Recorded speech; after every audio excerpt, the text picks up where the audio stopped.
देखा हूँ कि मन लगे पूजा पाठ है गाँव सब चिल्लाया था कि इतना पैसा चंदा को उतरल है कि 500 देलक के 1000 देलस के 151 देलस कुछ पैसा का गोलक में डाल देलस का के दहलस एको रुपया तो क्यों ना दहलस? अरे पूरा गाँव में देलस ना वो अपने पैसा का हमारे समन्वय में लेके आयल बैठे हुए गौवा भर सबके 500 एक देलस के 151 देलस के सब देलस कुल गोलक में डाल देलस और कुछ पत्ते पैसा सब पूछा था कि एक तो पाव भर की मूर्ति लिया के बैठा के दिखाऊ के मन ना काट गेहूं के। अरे वो बेचारा के ना जाना था गाय के गोबर कटलेस उर्दी पल्लेस और जो हरी कटलेस काट के बेचारा मजूरी कह के वो लिया के बैठौले है तो कौन में तकलीफ वाली बात है। चंदवा कहाँ हुआ तब तुम? हाँ चंदवा पैसा कहाँ भाई अब का जानी चंदवा कहा पैसा कैले बेचारा संगे संगे करे हम घुमली एको रुपया को कर बेचारा का बहनी भाई ना तब समझ गई जाने मिली सरकार है तू तो दिन भर पी के अपन 5 किलो लुंड रहेला तो से कोनो दुनियादारी से मतलब भाव ना हमके दुनियादारी से मतलब ना है तो मतलब हमने घूमता नहीं देखता नहीं हाँ घूमत किराकत ले जौनपुर हम घूमत है किराकत ले जौनपुर ले सरौनी ले कुछ पी के मस्त रहेला हमेशा क्या हर घड़ी लुंडे रहेला कितना चंदुआ बोलस बेचारा निहुर के सबसे मंगलेस उ जमाना की 2 रुपया के 1 रुपया ये चल दवा देहले ना का मिलत है आजकल वह सोचे के चाहिए ना 1 रुपया में का मिले तनी समझदारी से बतिया करा 1 रुपया में का मिलत है। अरे पर्चिया में हम देखली के 501 देने को 151 देने को 1051 देने तू तो बेचारा 1 रुपया 2 रुपया पौले सबसे भीख मंगले निहुर के हाथ गोड़ जोड़ के आज की उनमें लिख गल कहाँ से पैसा गया कहाँ को तो 1 रुपया 2 रुपया का कितनी गिनती भाई कितना जब खर्चा लगी। अच्छा जा भैया जाओ अमेरिका से वो बेचारा पूजा पाठ करा तो तू 10 रुपया देख ले सोचबा कि 1000 रुपया है और तो पढ़ा लिखा एकदम है ना बेटा तोहरे के थोड़ा बुद्धि है नहीं तोहरे का समझ में आई। अरे काहे ना पढ़े हम स्कूल के पिछवाड़े पढ़े ले अब स्कूल पिछवाड़े पढ़ ले हुआ तो तू वही स्कूल पिछवाड़े वाली बात करे लिया मन रहा ना 2 शीशी पी लेगा ना तो बुलबुल मस्ताना हो जाता भागा ये चला भाग भाग वही का जोड़ीदार है तो हमारे घर से भाग जल्दी भाग जोड़ीदार है कभी तेरी बाबा से मिलने आई दखली से बेरमा रोवत रहना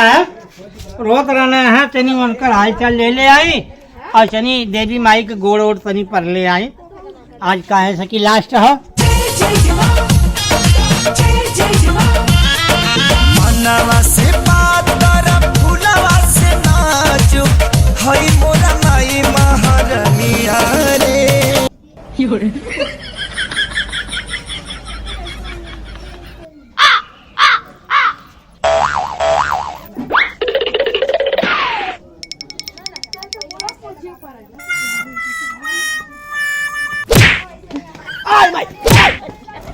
आई माई कमर हरे